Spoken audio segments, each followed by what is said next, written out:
নিহারি তোমার রূপ মনোহর, ওগো মোর প্রিয়তম, ওগো মোর প্রিয়তম। পাষাণের গায়ে ঝর্ণা ধারায়, পূর্ণিমা রাতে জোয়ার ভাটায়, বন প্রান্তরে শ্যামস সময়, তুমি অনাবিল অনুপম। নিহারি তোমার রূপ মনোহর, ওগো মোর প্রিয়তম, ওগো মোর প্রিয়তম।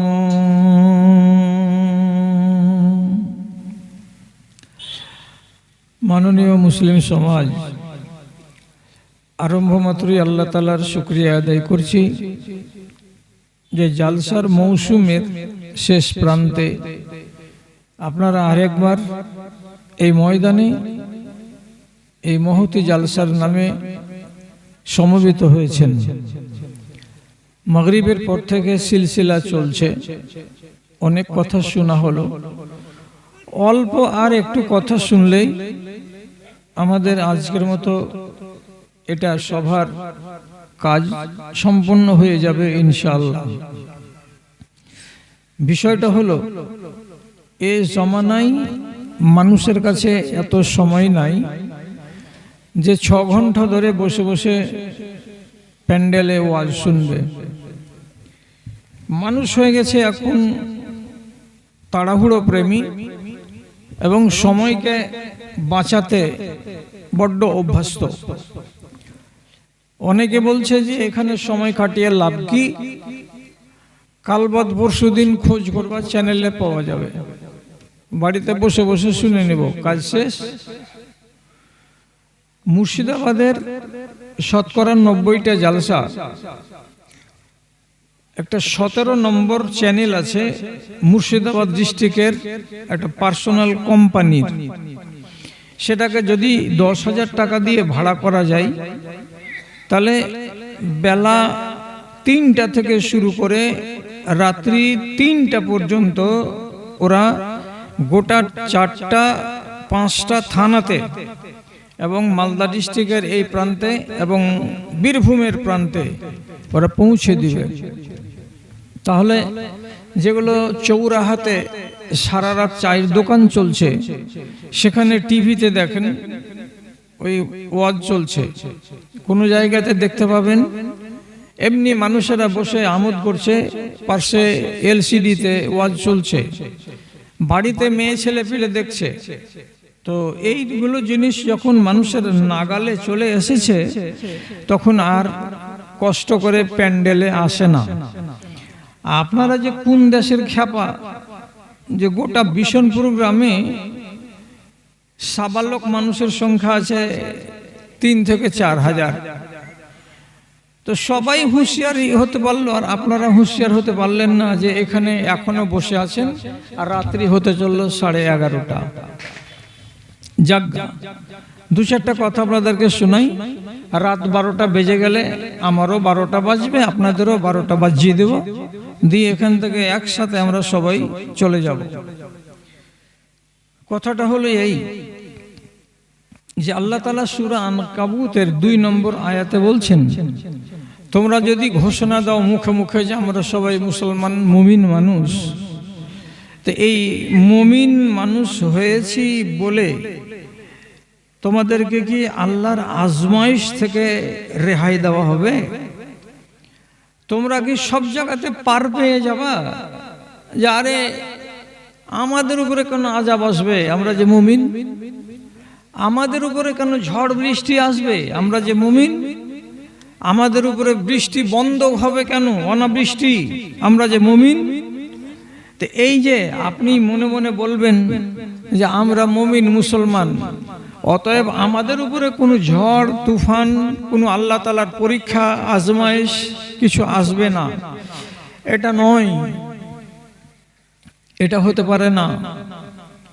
বরং যারা ইসলাম নামের দ্বীনকে গ্রহণ করেছে, তা আদম আলাইহিস সালাতু ওয়াস সালামের যুগ থেকে নিয়ে নবী মুহাম্মদ সাল্লাল্লাহু আলাইহি সাল্লামের যুগ পর্যন্ত সমস্ত লোককে আজমাইশে পড়তে হয়েছে এবং তাদেরকে পরীক্ষার মুখোমুখি হয়ে নিজের জানকে পর্যন্ত বাজি রাখতে হয়েছে।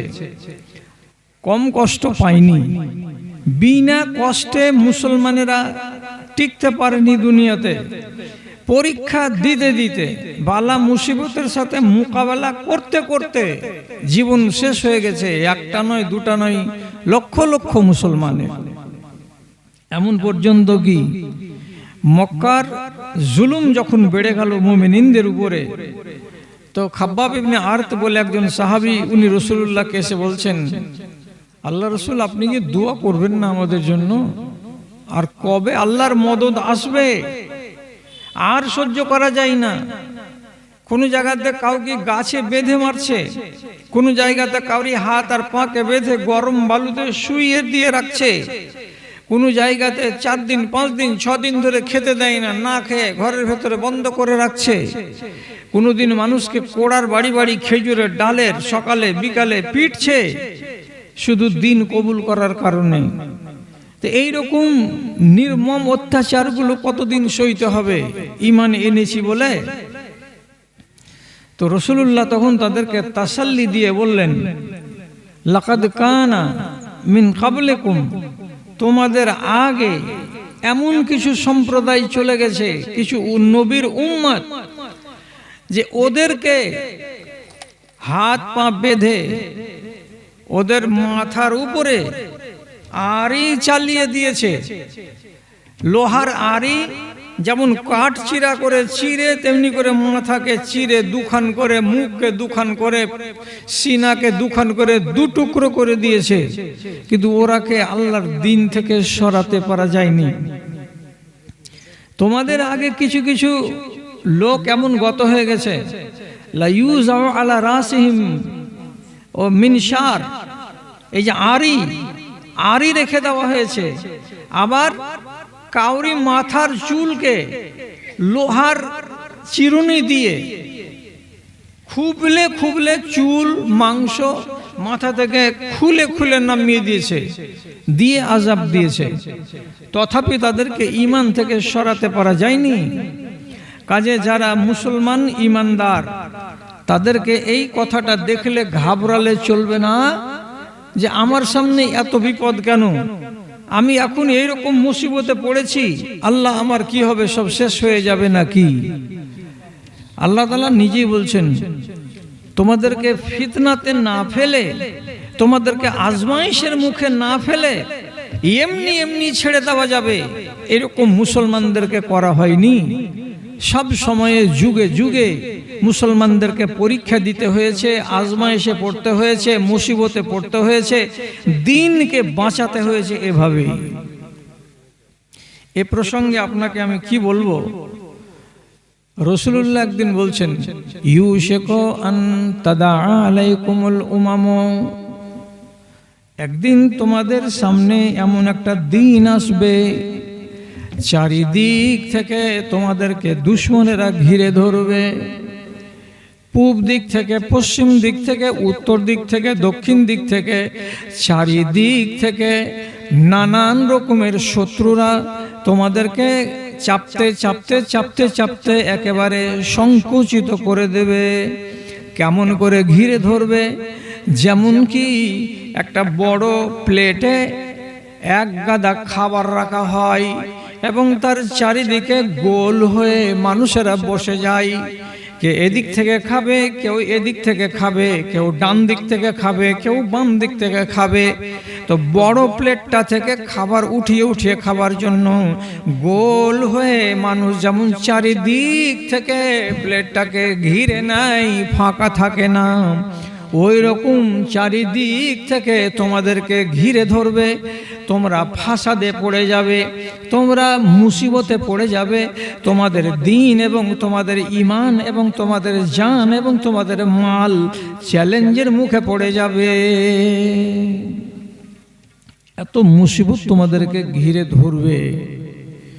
রাসূলুল্লাহ যখন এই কথাটা বললেন, তখন কিছু লোক জিজ্ঞেস করে বলছে, এতগুলো শত্রু চারিদিক থেকে ঘিরে ধরবে, তো ধানগাড়া বিশনপুর অঞ্চলে কি কোনো মুসলমান থাকবে না যে এরা একটু গা ঝাড়া দিয়ে উঠবে, উঠে একবার মুখে বলবে, কে রে তোরা কি রক্ত মাংসের লোক? তো আমরা কি রক্ত মাংসের লোক নই?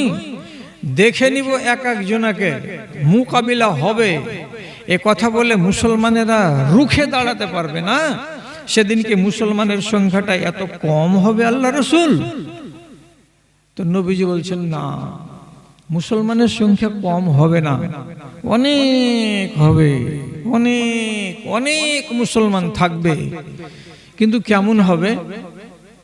তিনি বলছেন, গোসা উনকা গোসা ইসাইলে, যখন দেশের নদী নালাতে পানি বাড়ে আষাঢ় মাসে, তো পানির স্রোতে যেমন কাঠ ভেসে যায়, গুঁড়ি ভেসে যায়, কলার গাছ ভেসে যায়, জুতা স্যান্ডেল ভেসে যায়, আসবাবপত্র ভেসে ভেসে যায়, গাছ গাছড়া যাহা তাহা যেমন ভেসে ভেসে চলে যায়, ওই রকম তোমাদের অবস্থাটা হবে।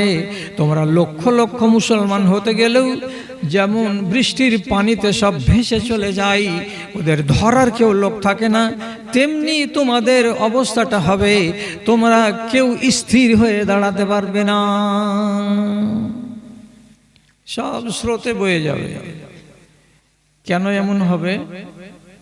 তো বলছে, তোমাদের ভিতর থেকে দুশমনের যে একটা ডর ছিল, যে এরা মুসলমান, হে কিছু বলিস না, এরা ইমানে খুব শক্ত, তো এই বলে যে দুশমনদের ভিতরে একটা ডর থাকে তোমাদেরকে বলে, তোমাদের ব্যবহারের কারণে, তোমাদের বুদ্ধির কারণে, তোমাদের চরিত্রের কারণে দুশমনেরা তোমাদেরকে বলে আর ভয় করবে না, বরং আরো বলবে, তোর অন্য জাত হলে কথা ছিল, এটা তো মুসলমান, একে কিনতে কয় মিনিট লাগে, বলে মুসলমানকে ওরা তুচ্ছ তাচ্ছিল্য করবে।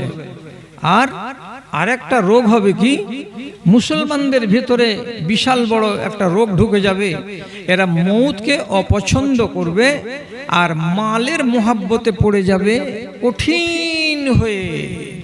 যখন মালের মোহাব্বত এদেরকে গ্রাস করবে আর মরবো বলে এই কথাটা ওদের খেয়ালে থাকবে না, তখন জেনে নিতে হবে এদের দুর্দিন কাছিয়ে এসে গেছে। এরা ওই যে নদীর স্রোতে যেমন গাছ গাছড়া লতা পাতা বহে যায়, তেমনি এরাও বহে যাবে, এরাকে কেউ টিকাতে পারবে না। তাহলে এখন যদি নজর দিয়ে দেখি, তো রাসূলুল্লাহর যুগে যেগুলো ঘটেছিল এইরকম মুসিবত কি আমাদের উপরেও ঘটে গেছে? হুবাহু যদি তা না হয়, অনেকাংশে ঘটে গেছে। রাসূলুল্লাহ মরলেন 10 হিজরিতে, আর 60 হিজরি সালের কথা বলছি, তাহলে কয় বছর?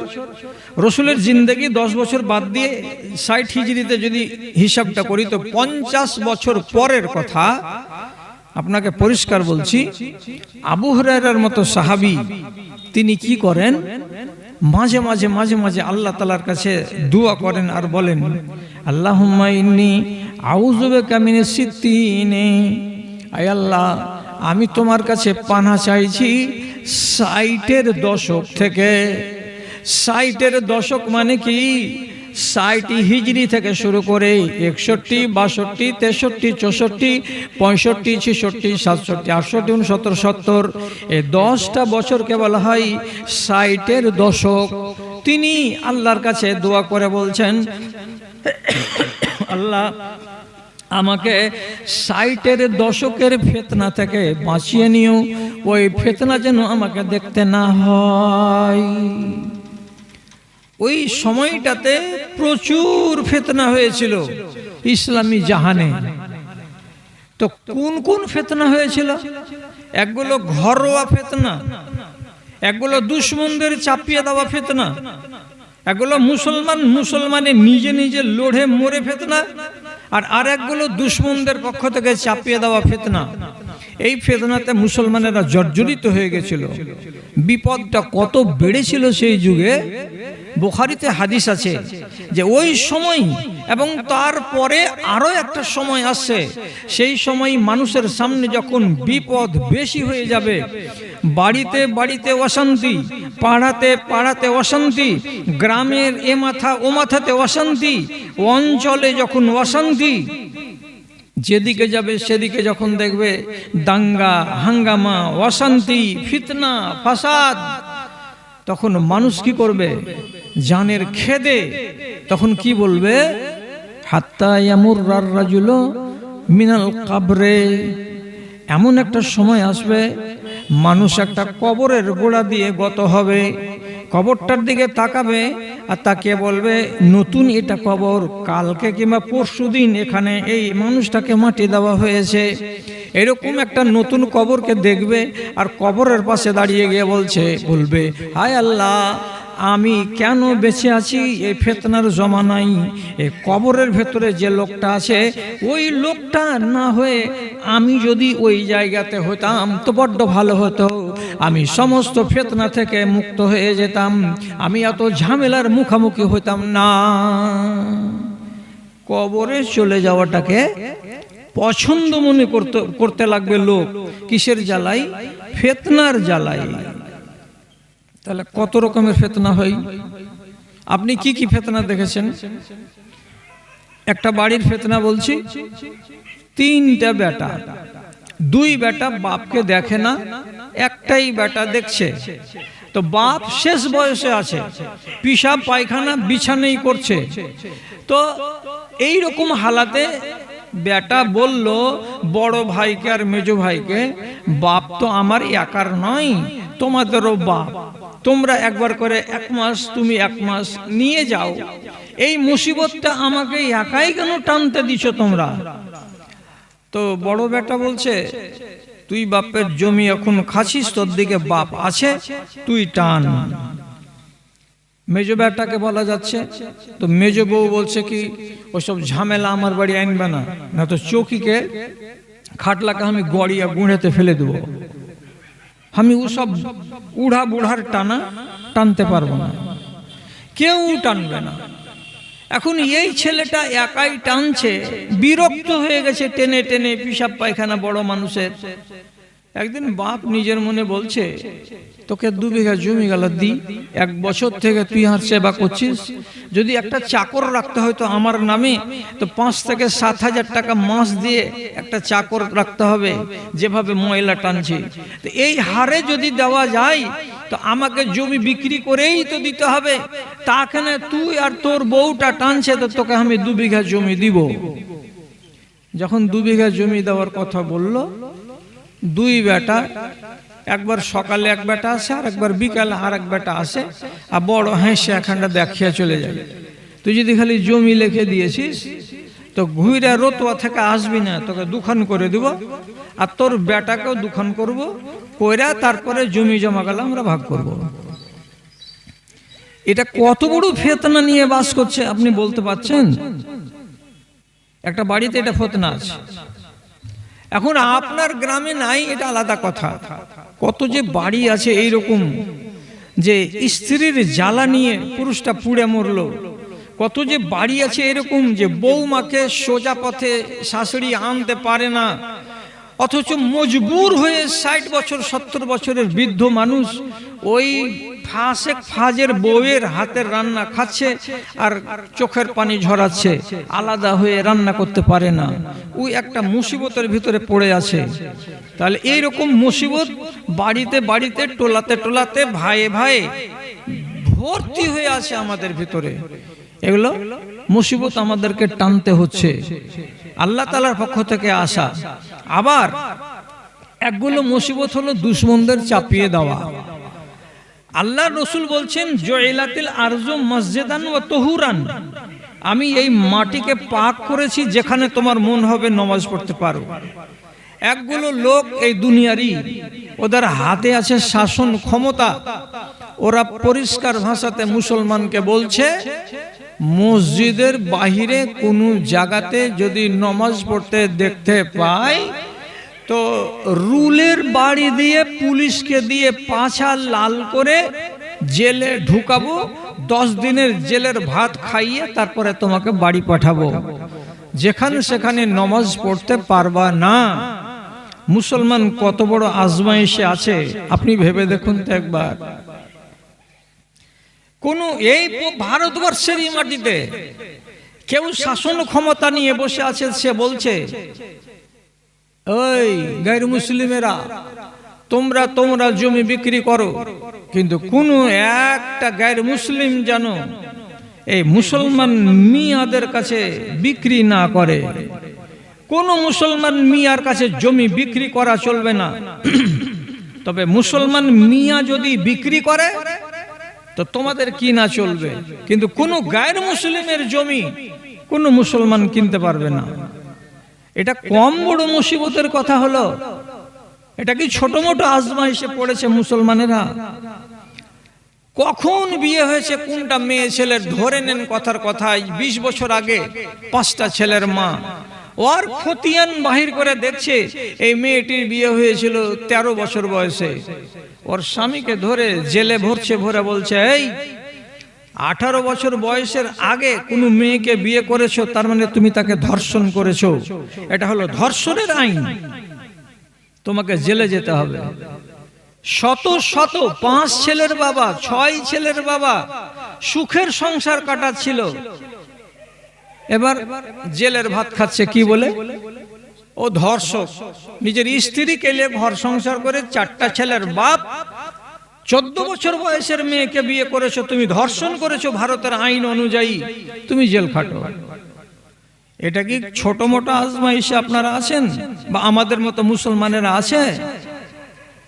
এখন যে আমাদের নাম উঠে না ভোটার তালিকায়, যেই লোকগুলোর নাম উঠেনি সেই লোকগুলো দিনের বেলায় না ঘুমাতে পারছে না রাতের বেলায় ঘুমাতে পারছে। কি জন্য?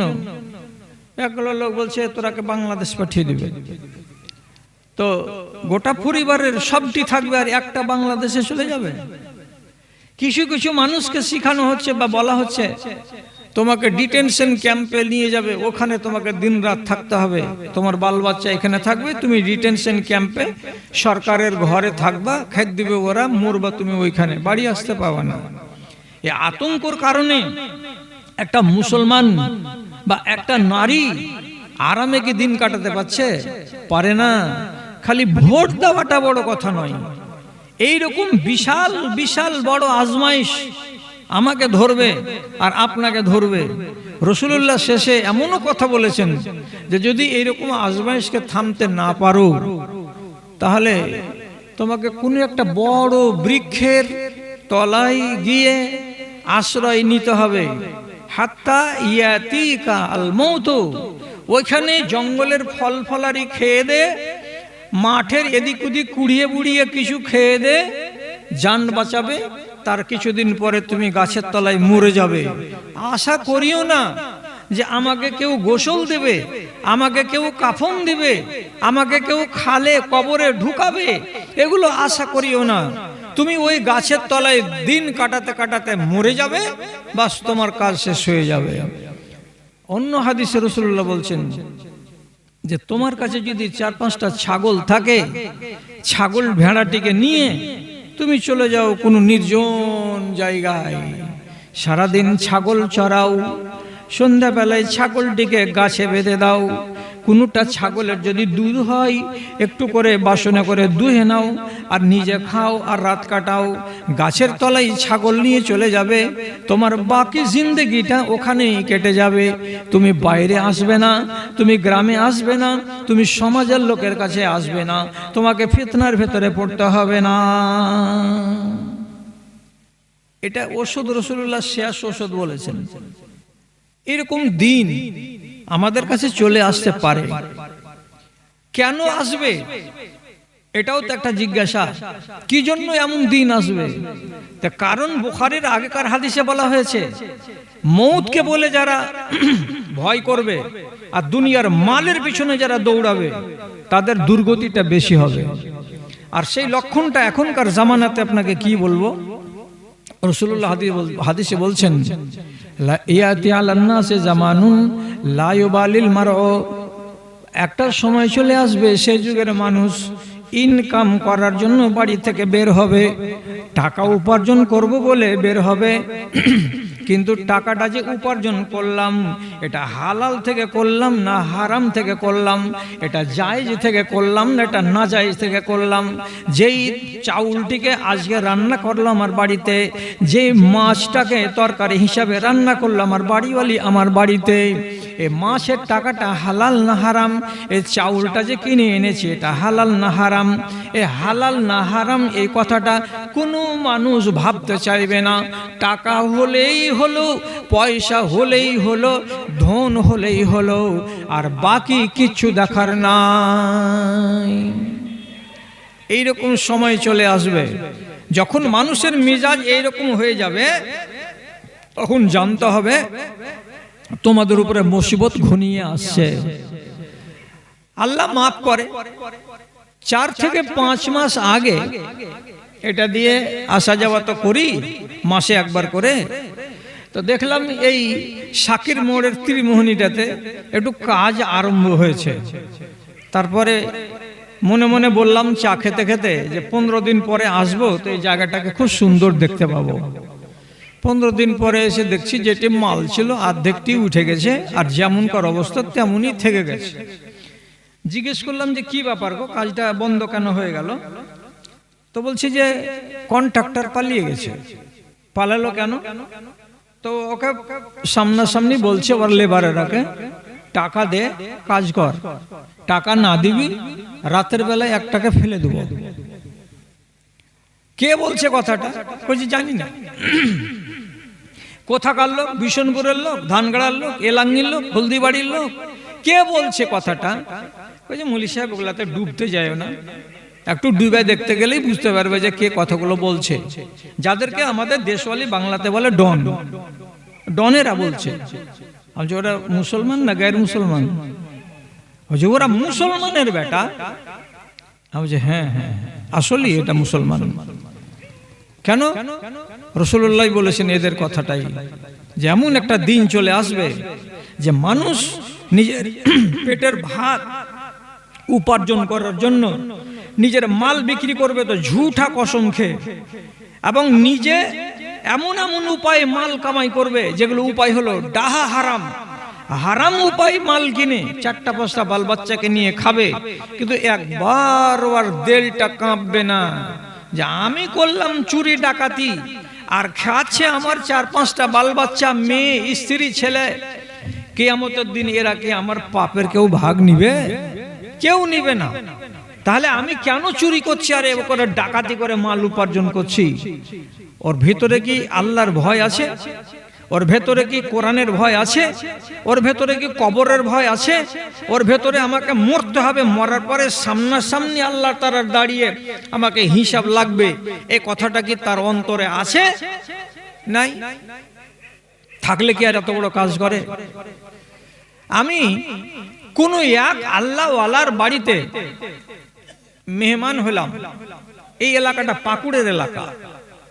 তো গল্প করছে বেচারি নিজে, কইছে মাওলানা আমার বাড়িতে খানা খাচ্ছেন খান, আর দুয়া দেন আমাকে, আমার ব্যবসা হারাম নয়। 5টা থেকে 7টা ড্রাইভারকে টিকিট কাটিয়ে দিলাম 10 চাক্কার। কেন কাটালেন? বলছে আমি এখান থেকে কাগজ করে দিচ্ছি, অমুক জায়গাতে ক্রেশার মেশিনের কাছে 5-8 পাথরগুলো 10 টন ওখানে নিয়ে নাও, নিয়ে চলে যাও, চাঁচলে গিয়ে ফেলে আসো। আমি অর্ডার করছি 5-8 পাথরের, আর আমার ড্রাইভার গিয়ে করছে কি 10 টনের ভেতরে 8 টন লোড করছে 5-8, আর 2 টন লোড করছে 1/2 ইঞ্চি দিয়ে মিলিয়ে মিশিয়ে ট্রাকটাকে বোঝ করে 5-8 এর দামে চাঁচলে বিক্রি করে দিচ্ছে। ওগুলোর দাম হলো আলাদা আর 5-8 এর দাম হলো আলাদা, এটা হলো সস্তা। মালটাকে কামাই করছে, করার পরে আমাকে এসে টাকা দিচ্ছে, আর ও নিজে টাকা কামাই করছে এইরকম করে। আমি জানতে পারলাম, জানার পরে টিকিট কাটিয়ে দিলাম। আমি হারাম ব্যবসা করে 3 তলা বাড়ি করব না, আমি হালাল ব্যবসা করে খাবো। তাহলে এই রকম মিজাজের ব্যবসা করা লোক কটা আছে আপনি বলেন তো? যে মানুষটা হালাল খাবে বলে আল্লাহকে বলে বিশ্বাস করে, হারাম রুজিকে আশ্রয় দেয় না, কটা মানুষ আমাদের দেশে, আমাদের গ্রামে, আমাদের এলাকাতে পাওয়া যাবে?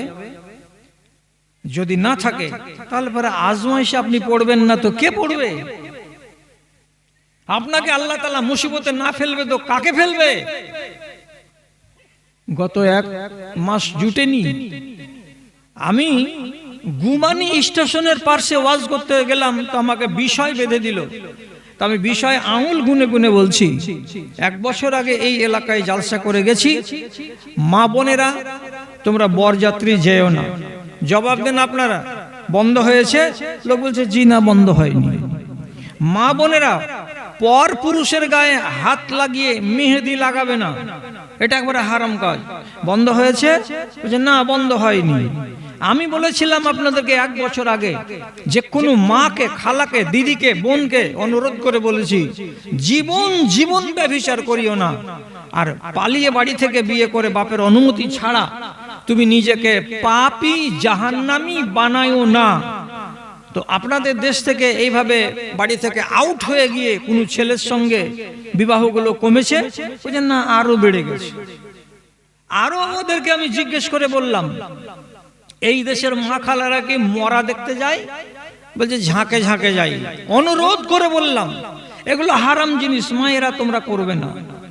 আমি অনুরোধ করে করে তাদেরকে কত অনুনয় বিনয়ের ভাষা করে বললাম, শপিং মলে নিজের স্বামী ছাড়া, বেটা ছাড়া একা একা দোকানদারি করতে যেও না। তুমি গায়ের মুসলিম দোকানদারের সঙ্গে ভদ ভদ করে কথা বলিও না। তুমি চুপচাপ তোমার স্বামীর পাশে বসে শুধু চয়েসটা দেখে দাও, এটা রং আমার পছন্দ নয়, এটা কাপড় আমার পছন্দ। তোমার স্বামী কথা বলবে, এইরকম করে তুমি কাজ কাম করো। অথবা স্বামীর উপরে ভরসা করো, যেটা কিনে দিবে তোমার স্বামী সেটাই তুমি পরো। কমছে? বলছেন না, কমে না। আল্লাহ আমাকেও বাঁচাও, আর আল্লাহ আমার দেশকেও বাঁচাও। আমি কোনো গ্রামের নাম নিব না, শুধু একবার এই গ্রামের লোক আপনারাকে বলছি, কেউ যদি ট্রেন ফেল করেন শামসিতে, একবার 420 মোড়টাতে গিয়ে একবার হেঁটে দেখেন তো। 8টার সময় রাত্রিতে, রাত 8টা থেকে নিয়ে রাত 12টা পর্যন্ত বাজার লাগছে ওইখানে। কিসের বাজার? চাউমিন পাওয়া যাবে, ঘুপচুপ পাওয়া যাবে, মোমো পাওয়া যাবে, ইডলি পাওয়া যাবে, দোসা পাওয়া যাবে। এসব আধুনিক যুগের খাবারগুলো পাওয়া যাবে টাটকা টাটকা। আর মুসলমানের বেটা, মুসলমানের বেটি মোটরসাইকেল 4 চাক্কা নিয়ে এসে 6টা 7টা শপিং মল এই পারে আর ওই পারে, বাজার গরম করে রোডে দাঁড়িয়ে দাঁড়িয়ে সব মুসলমানের মেয়ে ওই ঘুপচুপ খাচ্ছে, ওই ছুচকা খাচ্ছে, ওই মোমো খাচ্ছে, আনন্দ করছে। যে লোকটা খাওয়াচ্ছে নিজের বিবিকে নিয়ে গিয়ে বাজার থেকে কিনে নিয়ে গিয়ে কি নিজের বাড়িতে খাওয়াতে পারবে না? পারবে। ওই মহিলা যদি বলে এই খানাটা খাবো, তুমি আমাকে এনে দাও, ওর স্বামীকে নিয়ে গিয়ে ওকে খাওয়াতে পারবে না? পারবে। কিন্তু মানসিকতাটা কত বদলেছে, যে এমন কাজে মেতে উঠেছে এই সমাজের নর আর নারী, যেই কাজগুলোকে রব্বুল আলামিন মোটেই পছন্দ করেন না এবং ঘৃণা করেন আল্লাহ তাআলা। আর যেগুলোতে যত বেশি ঘৃণা করেন আল্লাহ তাআলা, তত বেশি মেতে উঠেছে আমার কওম, আমার সমাজ। তাহলে এই নারীদের উপরে আর এই মুসলমানদের উপরে আল্লাহর আযাব না আসবে তো কার উপরে আসবে আপনি বলেন তো? আর দুনিয়া সিজনুল লিল মুমিনি ওয়া জান্নাতুল লিল কাফিরে। দুনিয়াটা হলো মুসলমানদের জন্য জেলখানা এবং কাফেরদের জন্য হলো এটা স্বর্গ।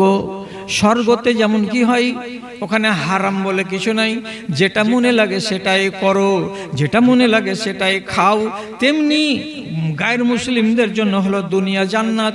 এটা হারাম, এটা হারাম, এটা হারাম কিছু নয়। এটা করিও না, এটা করিও না, এটা করিও না, এটা কিছুই নয়। যেটা মনে লাগে সেটাই করো, যেটা মনে লাগে সেটাই খাও। এটা হলো তাদের জন্য জান্নাত। আর আমাদের জন্য এটা হলো জেলখানা। জেলখানাতে মাপের খানা পাওয়া যাবে, এতটি চালের ভাত পাবেন, বেশি পাওয়া যাবে না। রোজ রোজ মাছ দেবে না। মাছ যদি সপ্তাহে একদিন দেয় তো ভাজা মাছ দেবে না। সবজি যদি দেয় তো তাতে নুন ঝাল ভালো করে দেবে না। কেন? এটা হলো জেলখানা। কোন মুসলমান মানছে এই কথাটা যে আমি জেলখানাতে আছি? শতকরা 90টা মুসলমান হারাম খাচ্ছে। হারাম কেমন খাচ্ছে? খানাগুলোই হারাম খাচ্ছে, যেগুলো আল্লাহ নিষেধ করেছেন। আজও নিষেধ মানেনি। বিশনপুরের লোক, ধানগড়ার লোক, এলাঙ্গির লোক, শতকরা 80 জন লোক এই গুটখা খাইনি, তেরাঙ্গা, জর্দা, অমুক তুমুক খাচ্ছে, নমাজও পড়ছে। এটা কি ধরনের মুসলমান? একে বলা যাবে যে এই লোকটা মুমিন? একে মুসলমান বলা যাবে? ঠিক কেন মানে না? আমার এলাকার লোক, যে এলাকাতে এত আলেমের গাড়ি, আর সেই এলাকার মেয়ে ছেলে পেলে হাজার হাজার জালসা শোনার পর তাদের ভেতরে কোনো পর্দা আসে না। তারা কেন এখন পর্যন্ত 2টা বাচ্চার মা, 3টা বাচ্চার মা অ্যান্ড্রয়েড মোবাইল খুলে দিয়ে বন্ধুর সঙ্গে চ্যাটিং করছে, এটা সেটা করছে, হেন তেন করছে, রাতকে রাত বসে বসে? এটা কি একটা মুসলমান নারীর এটা চরিত্র? না, হতে পারে না। কেন হচ্ছে এগুলো? একটাই জিজ্ঞাসা আপনাকে করছি, এত ওয়াজ চলছে তারপরে মানুষ বদলে না কেন? ঈমান নিচু দিকে যাচ্ছে, ঈমান উপর দিকে যাচ্ছে না। এর মানেটা কি? এর মানে হলো একটাই, যেটি লোক আছেন, আপনাকে বেশি জ্বালাবো না, টাইমের দিকে আমি দেখছি। রাসূলুল্লাহ দেখেন এইরকম 2টা আঙ্গুলকে একদিন খাড়ো করেছিলেন, এইরকম। আপনার আঙ্গুলের দিকে দেখেন, এইরকম। তো এই আঙ্গুলটা এই আঙ্গুল থেকে একটু ছোট। হ্যাঁ, তো রাসূল বলছেন কি, আনা ওয়াল কিয়ামত কাহাতাইনি, আমি এবং কিয়ামত এত দূরাদূরি। তার মানে কি, এখানে আছে কিয়ামত আর এখানে আছে আমি। এই জায়গাতে যেমনি পৌঁছে যাব তেমনি কিয়ামত হয়ে যাবে। তো রাসূলুল্লাহ কথাটা বলে মরে গেছেন। আজকে রাসূলুল্লাহর কবরে যাওয়া 1400-1450 বছর হয়ে গেল, এখনো দুনিয়া এখানে আসেনি, কিয়ামত কায়েম হয়নি। তার মানে দুনিয়া আগাতে আগাতে আগাতে আগাতে অনেক দূর চলে এসেছে, আর অল্প একটু বাকি আছে। তাহলে এই পরিমাণ হয়ে যাবে, আর যেমনি এই পরিমাণ হয়ে যাবে তেমনি কিয়ামত কায়েম হয়ে যাবে। এইটুকুতে কত সময় গেল? 1450। আর কতদিন যাবে আল্লাহ তুমি জানো। আর 1450 বছর যদি যাই, তাহলে এর মাঝখানে যেগুলো রেখা, যেগুলো আলামত, যেগুলো পরিচিতি রাসূলুল্লাহ বলেছেন, সেগুলো আপনি চোখে দেখতে পাবেন। কি চোখে দেখতে পাবেন? দেশে ব্যভিচার বেড়ে যাবে, জেনার মাত্রাটা বেড়ে যাবে দ্বিগুণ ত্রিগুণ মাত্রায়। 1, মানুষে মানুষে দ্বন্দ্ব বেড়ে যাবে। 2, বাজার বেড়ে যাবে, ঘন হয়ে যাবে। 1 কিলোমিটার 1.5 কিলোমিটার দূরাদূরে বাজার বসে যাবে। 3, 4 নম্বরে মানুষের ব্যবসা বাণিজ্য বেড়ে যাবে। ব্যবসা বাণিজ্য মুসলমান এতদিন করতো না, এখন এমন মতওয়ারা হয়ে ব্যবসা করবে যে সবাই বলবে ব্যবসা ব্যবসা ব্যবসা। 4, 5 নম্বর হবে কি, অত্যন্ত করওয়াই বাজাতো, যারা গ্রামের মাথা মোটা হবে, যাদের পেটে বিদ্যা নাই, যাদের কাছে বুদ্ধি নাই, এমন বুদ্ধিহীন লোকগুলো মালিকানা করবে, আর মালিকানা করার জন্য মাতোয়ারা হয়ে ছুটে বেড়াবে। 4, 5 নম্বরে হবে কি, দেশের ভেতরে হানাহানি বেড়ে যাবে, লড়ালড়ি বেড়ে যাবে, মারামারি বেড়ে যাবে। মানুষ ছোট্ট ছোট্ট কথাতে কলার ধরাধরি করে নেবে, পিটাপিটি করে নেবে, মানুষ পরোয়া করবে না। এই লক্ষণগুলো চলে আসবে। আর তারপরে নবীজি বলছেন এই লক্ষণগুলো আস্তে আস্তে এমন একটা দিন আসবে যে এত সুন্দর সুন্দর মসজিদগুলো সব বিরান পড়ে থাকবে, মাইকে আজান হবে, নমাজি খুঁজে পাওয়া যাবে না। বড় জোর 5টা নাই, 6টা নাই, 7টা। সময়টা আস্তে আস্তে কাছে আসছে। বিশাল বড় বড় মসজিদ।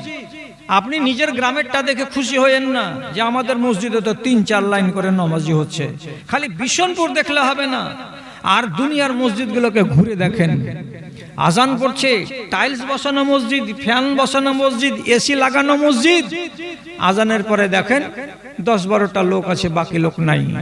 আস্তে আস্তে এই সংখ্যাটা কমে যাবে। যাওয়ার পরে কি হবে, এমন একটা প্রজন্ম দেশে মাথা চাড়া দিবে, যেই প্রজন্মটা কোনটা হালাল জানবে না, কোনটা হারাম জানবে না। এটাকে বলা হয় মারুফ, এটা করো, এটা বুঝবে না। এটাকে বলা হয় মুনকার, এটা করতে হবে না, এটা বুঝতে পারবে না। এগুলো কিছুই তারা বুঝতে পারবে না, কোনটা করার কোনটা ছাড়ার কিছু বুঝতে পারবে না। এমন অমানুষ পয়দা হয়ে যাবে, যেতে যেতে যেতে যেতে এদের মুখ থেকে কলেমা হারিয়ে যাবে, তসবিহ হারিয়ে যাবে, একবারে শুধু যান্ত্রিক মানুষের মতো মানুষ হয়ে থাকবে। নমাজ চলে যাবে, রোজা চলে যাবে, হজ চলে যাবে, যাকাত চলে যাবে, সব হারিয়ে যাবে। এমন পর্যন্ত নবীজি বললেন, তোমরা সকাল বেলায় কোরআন মাজিদকে খুলে দেখবে, কোরআনের আয়াতগুলো ঝকঝক করছে। রাত পার হবে, তারপরের দিন সকাল বেলায় যদি কোরআনের দিকে তাকাও তো সাদা পাতা দেখতে পাওয়া যাবে, একটাও আয়াত পাওয়া যাবে না। অথচ কোরআনের ভেতরে 300-400টা পাতা আছে, একটাও পাতাতে বিসমিল্লাহ নাই, আয়াত নাই, শুধু সাদা সাদা পাতা পড়ে আছে, কোরআনের একটাও আয়াত থাকবে না। শেষে যেদিন কিয়ামত কায়েম হবে, এটাতে খুশি হন আপনি, কি মুসলমানের উপরে কিয়ামত কায়েম হবে না, হবে কার উপরে? কাফেরের উপরে। কাফেরের উপরে কিয়ামত কায়েম হবে, মুসলমানের উপরে কিয়ামত কায়েম হবে না। আর অর্থাৎ যেদিন কিয়ামত হবে সেদিন দুনিয়াতে একটাও মুসলমান থাকবে না। মুসলমানের গ্রাম, মুসলমানের দেশ, কিন্তু মুসলমানেরা নয়, সব কি কাফের। কাফের। আপনি তাজ্জব বনে গেলেন, যেগুলা কথা কেন বলছো মৌলভী সাহেব? সত্য কথা বলছি। উত্তরপ্রদেশে একটা জেলা আছে, জেলাটার নাম হলো বিজনোর। বিজনোর জেলাতে একটা মসজিদ আছে বড়, ওর পাশে গ্রাম আছে প্রায় 1000টা লোকের বসতি, এত বড় গ্রাম। আজান পড়ে না, গোটা গ্রামে একটাও লোক নামাজ পড়ে না, একটাও লোক রোজা করে না। ওরা নিজের নাম যা ইচ্ছা তাই রাখছে। ওরা ইসলাম সম্পর্কে এতটাই বেখবর হয়েছে যে মসজিদে আজান পড়ে না। ওই গ্রামের এক গায়ের মুসলিম ভাই একটা ধুতি গায়ে দিয়ে দুবার আজান দিচ্ছে, একবার সকাল বেলায় আর একবার মাগরিবের টাইমে। আজানটা জানে, ও দাঁড়িয়ে দাঁড়িয়ে আজান দিয়ে দিচ্ছে, আল্লাহু আকবার, আল্লাহু আকবার। আজান দিতে হয়, দিয়ে দিল। নামাজ যে না, আমরা ভাই গায়ের মুসলিম, আমরা নামাজ পড়ি না। না, আজান কেন দিচ্ছেন? কি জবাব দিচ্ছে? ছোট কাল থেকে দেখে আসি এই গ্রামের লোকেরা এই মসজিদটাকে আবাদ করেছে, আমরা এটাকে বরকতের জায়গা মনে করি, তার জন্য মসজিদটাকে আমরা সম্মান জানাই। মসজিদের কারণে আমাদের দেশে সুখ আছে, এটা আমরা বিশ্বাস করি। এমন পর্যন্ত কি ওই গ্রামের মেয়ে ছেলেরা সকালবেলায় একটা হাঁসুয়া নিয়ে, কচিয়া নিয়ে আর একটা বস্তা নিয়ে যখন মাঠের দিকে ঘাস কাটতে যাচ্ছে, তখন মসজিদের গেটের কাছে একটা পিলার আছে, পিলারটা ভেঙে গেছে। ভাঙা পিলারের উপরে এমনি করে হাত লাগাচ্ছে, আর হাত লাগার পরে হাতখানা কেমনি করে মুখে মুছে নিচ্ছে, আর নেওয়ার পরে মাঠের দিকে যাচ্ছে। মহিলাকে জিজ্ঞেস করা হলো, মসজিদের ভাঙা পিলারে হাত লাগিয়ে মুখটাতে মুছার মানেটা কি? তো জবাব দিয়ে বলছে, এটা যদি আমরা করি তো আমাদের মনটা ভালো থাকে, শান্তির সঙ্গে মাঠে যাই, আর ঘাস কাটার পরে শান্তির সঙ্গে আমরা বাড়ি আসি। এটা আমরা ছোট কাল থেকে করে আসছি, এই জন্য ভুলতে পারি না। একটাও মুসলমান নাই, এত বড় মসজিদ পড়ে আছে। তাহলে ওই দিনটা কি বাকি আছে, দূরে আছে? রাসূলুল্লাহ কি বললেন? লা তাকুমুস সাআতু ইল্লা আলা শিরারিল খালকে। কিয়ামতটাকে কায়েম করা হবে কাফেরের উপরে, মুসলমানদের উপরে হবে না। মুসলমানের বাড়িতে, গ্রামে, এলাকাতে সব মুসলমানের বাচ্চায়েরা, কিন্তু ইমানদার রবে না, সব কাফের হয়ে যাবে। এরকম দিনটা চলে আসছে। ফিতনা এখন এসেছে যে এটি আরো আসবে বেশি করে। কিছু কিছু মানুষ ফিতনাকে তৈরি করে নিবে, সুখের গ্রামটাকে, সুখের পরিবেশটাকে অশান্তির পরিবেশ বানাবার জন্য তারা নানান রকমের ফিতনা করবে। কেমন ফিতনা? নেট খুলবেন, একটা মৌলবি পাওয়া যাবে, নাম নিব না, ও শুধু বলতে আসে সারা দিন আর রাত। কার কথা? এ আহলে হাদিসের কথা। এরাকে নাম দেয় ওরা ওয়াহাবি। কেউ জিজ্ঞেস করছে, আহলে হাদিসের জবাই করা গরুর গোশত খাওয়া যাবে? তখন বলছে, আহলে হাদিস মৌলবীদের বা কোনো মুসলমানের জবাই করা গরুর গোশত খাওয়া এবং মরা কুকুরের মাংস খাওয়া সমান। বলো, কি করবে? ওর সাথে লড়াই করবা? ওটা একটা মৌলবি, বড় এত বড় ওর নাম টাম আছে, স্টেজে বক্তৃতা দেওয়ার লোক, নেটে সারাদিন সারা রাত চলতে আছে। এখন মৌলবির সাথে লড়াই করবেন? বাংলাদেশে একগুলো মৌলবি আর একগুলো মৌলবির পিছনে এরকম করে খালি খড়গহস্ত হয়ে আছে। ই বলছে একটা কথা, ও বলছে আর একটা কথা, ই বলছে একটা ওয়াজ, ও বলছে আর একটা ওয়াজ, কেউ বসে নাই। তাহলে মৌলবিতে দাঙ্গা চলবে, যাতে গ্রামটা কি হয়ে যায়? অশান্ত হয়ে যায়। একটা মৌলবি সাহেব আমার নামটাকে ইশতেহার থেকে কাটাবার জন্য কমিটির উপরে জোর দিচ্ছে, এই মৌলবিটার নাম বাদ দাও, আমি ভালো বক্তা দিয়ে দিচ্ছি, যত টাকা লাগবে ওটা বক্তাকে আমি দেবো, এটাকে বাদ দাও। কেন? এর ফতোয়া ভালো না। তো তোমার ফতোয়া কি? কইছে জানাজার নামাজে খাড়া হওয়া তো একটাই সালাম দিতে হবে, দুটা সালাম দিতে হবে না।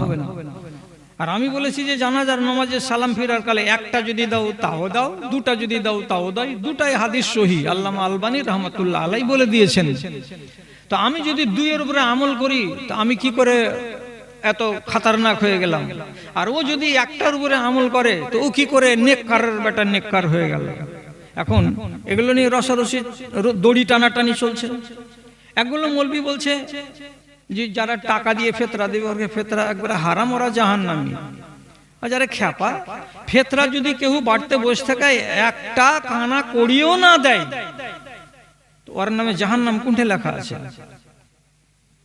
যদি ও ঈদের পরাদিন দেয় ফেতরা বলে তো রসুল বলছেন কবুল হলো না, সাদকা হলো। তো কবুল না হওয়া জিনিসকে রসুল কি বললেন? সাদকা হলো। তো তুমি ফের কোনটা পেলে যে এটা হারাম, তোমাকে জাহান্নামে যেতে হবে? আরে একটা কথা খালি বলো যে এটা হাদিস মোতাবেক হলো না, তাহলে তো মানা যাবে। কিন্তু এতটি কথা বলার কোন দরকার ছিল যে এটা হারাম, এটা যদি করো তো তুমি জাহান্নামে যাবে? 30টা রোজা রেখে খালি 2.5 কেজি চাল দিলাম না তার লেগে আমি জাহান্নামী? এত মাথা মোটা আলেম যদি দুনিয়াতে থাকে তো কাজ এখানে হবে না। তো এইগুলো নিয়ে মানুষ করবে কি? গ্রামে গ্রামে গ্রামে গ্রামে দ্বন্দ্ব লাগাবে। তার চাইতে রাসূলুল্লাহ বলেছেন কি সবচাইতে যেটা সাংঘাতিক কাজ হবে সেটা হবে পদ নিয়ে। পদ মানে কি?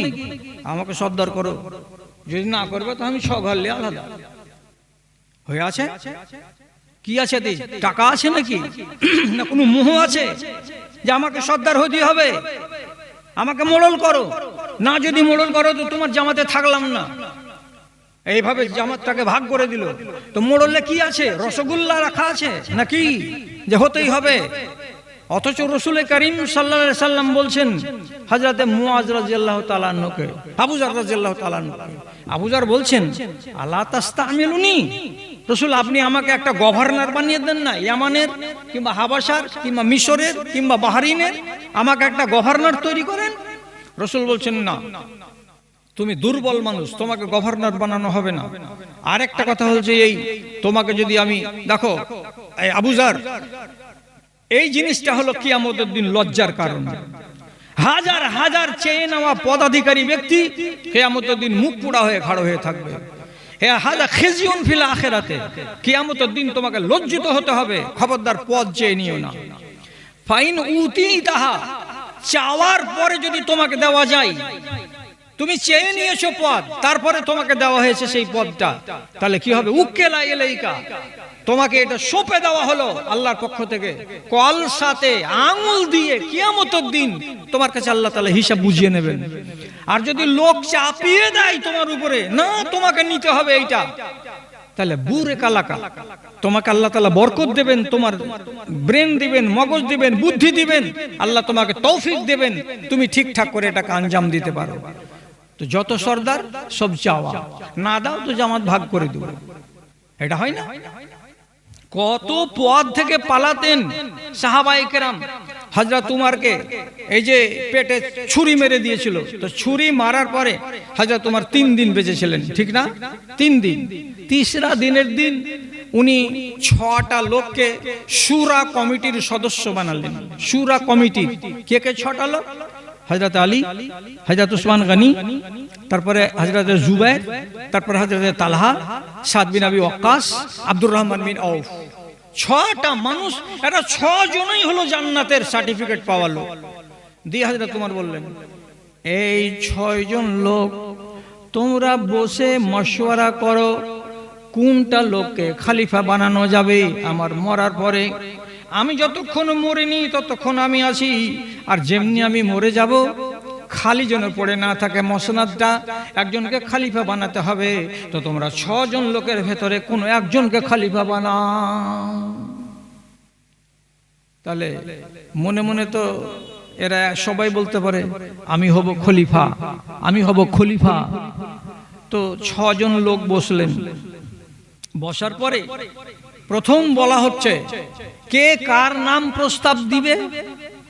এই তোমাকে খলিফা বানানো হলো, এই যে কথাটা বলবে, তো প্রথম আওয়াজ উঠলো কি, বললেন যে কে এমন মজলিসে আছো যে নিজে প্রথমে বলবে আমি খলিফা হব না? কে আছো এমন বলো। তো 6 জনের ভেতরে 5 জন লোক চুপ, মুখে এঁটে পলু পেটে বসে আছেন, না বলছেন না কেউ। আব্দুর রহমান বিন আউফ রাদিয়াল্লাহু তাআলা আনহু উনি প্রথমে খাড়া হলেন, আর খাড়া হওয়ার পরেই বলছেন আমি এই 6 জন লোকের ভেতরে একজন লোক, যে আমি নিজে খলিফার পদে আসীন হব না।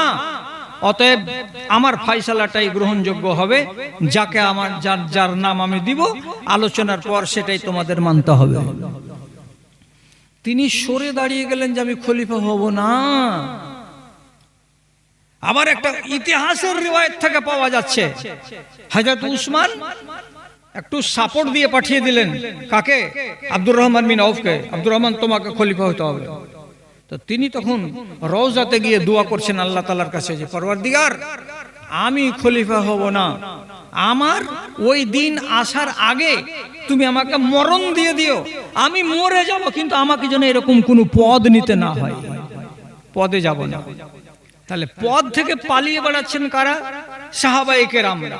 আর সাহাবায়ে কেরামদের যারা উত্তরসূরি, আজকের জামানার যারা শিক্ষিত লোক, তারা পদের জন্য মরে বেড়াচ্ছে। আমাকে মাদ্রাসার সেক্রেটারি করে দাও, আমাকে এই মাদ্রাসার সভাপতি করে দাও, আমাকে এই মাদ্রাসার হেড মাওলানা করে দাও। এই করে তলে তলে তলে তলে লোকের সঙ্গে সঙ্গে ধান্দা ধন্দি করে বেড়াচ্ছে মানুষ। পদের জন্য মরা এত নোংরা কাজ। অথচ রাসূলুল্লাহ কি বলছেন? বেসাতিল ফাতেমাতু ওয়া নি'মাতিল মুরজিয়াতু। এই যে পদে গেছো আর ওখানে গিয়ে যে দায়িত্বটা পালন করছো, মার দুধ পাবা কতদিন? 1.5 বছরই পাবা। তারপরে মা দুধ দেওয়া বন্ধ করে দেবে, আর তারপরে তখন তোমাকে নিজের হাতে কামাই করে খেতে হবে। তারপর রাসূলুল্লাহ বলছেন যে দুধ দিচ্ছে সে কত ভালো, আর যে দুধ পান করছে সে কত মন্দ। এর তো পালা টাইম শেষ হয়ে যাচ্ছে, চলে আসছে। তাহলে সম্পূর্ণ জমানাটা উল্টে যাচ্ছে আস্তে আস্তে আস্তে আস্তে। আর মানুষের ঘরের ভেতরে আগুন জ্বলতে থাকছে। মুক্তব নিয়ে ঝগড়া যদি করি আমি আর আমার কওম, তাহলে কত নিচে নেমেছি আমরা। এটা কি কাউকে বলতে যেতে হবে? মহল্লার সরদারি নিয়ে যদি নিচে নামি আর বংশকে যদি 2 টুকরো 4 টুকরা করি, তাহলে কত নিচে নেমেছি এই মুসলমান কওম। কোন মুখে আল্লাহ তাআলাকে বলবো আল্লাহু আকবার, আর দেওয়ার পর আলহামদুলিল্লাহ রাব্বিল আলামিন আর রহমানির রহিম মালিক ইয়াউমিদ্দিন, তারপর আল্লাহকে বলছি ইহদিনাস সিরাতাল মুস্তাকিম, আল্লাহ তুমি আমাকে সোজা রাস্তা দিশাটা দান করো, যেন সোজা রাস্তাতে চলতে পারি।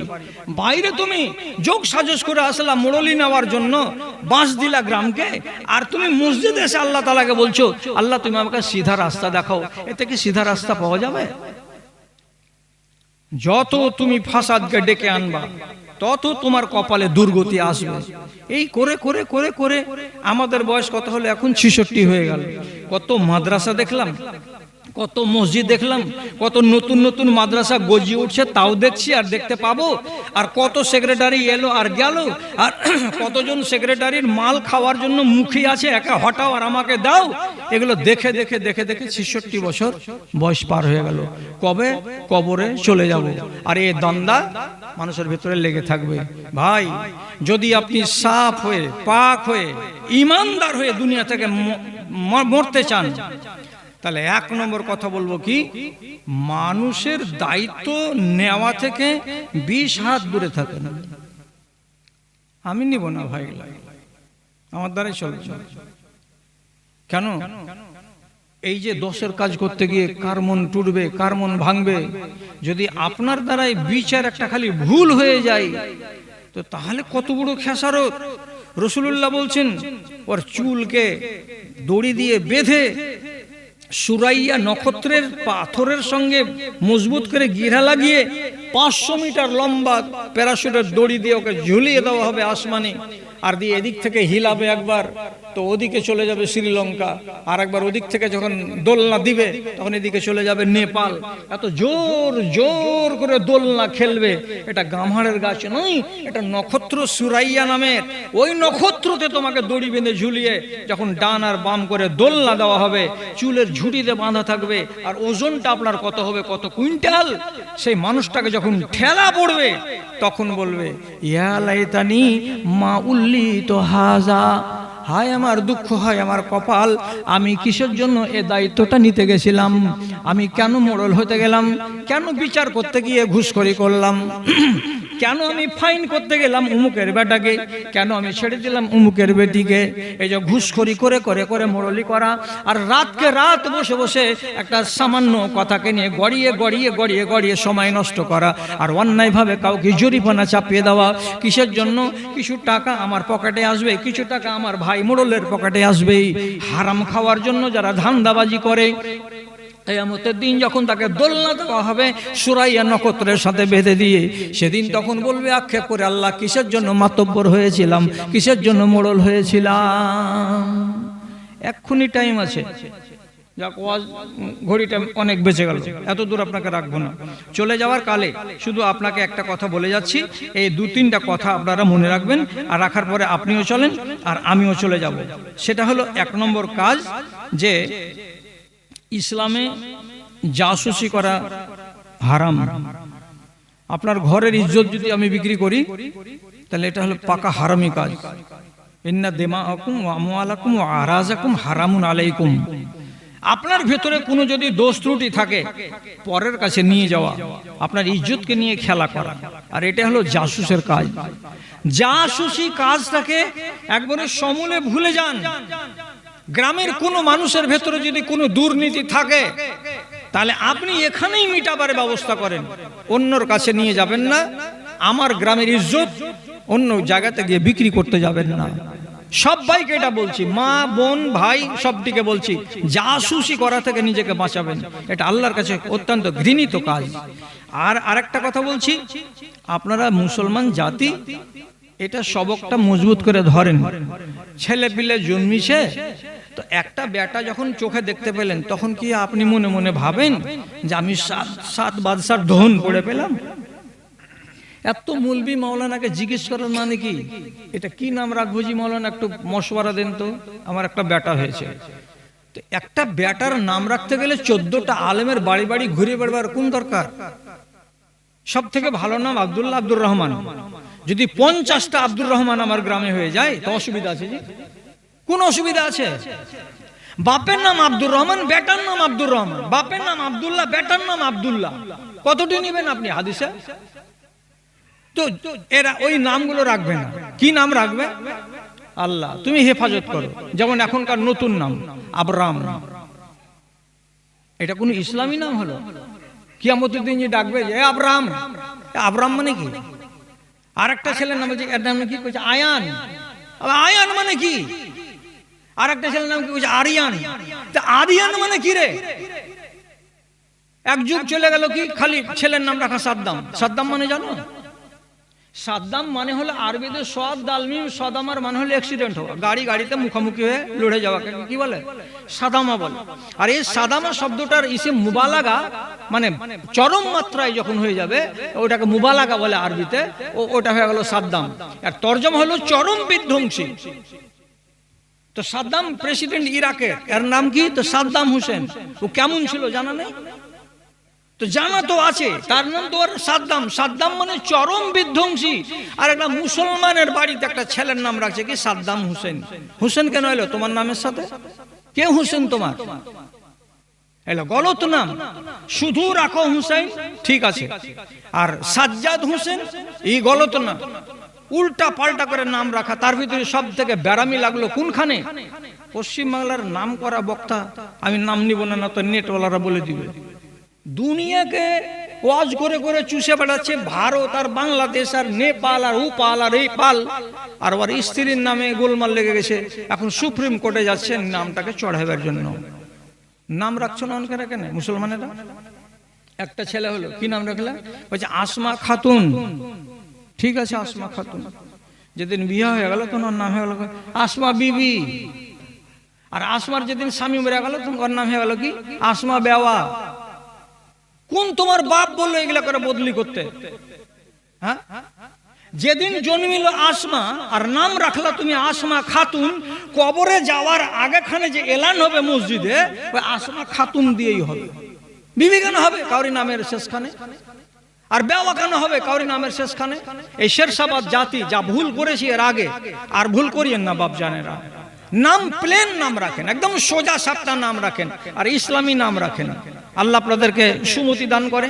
এক আর দুই নম্বর কথাটা বলছি, বিশনপুরের লোককে অন্য লোককে বলবো না, আর অন্য লোককে নাই ওখানে।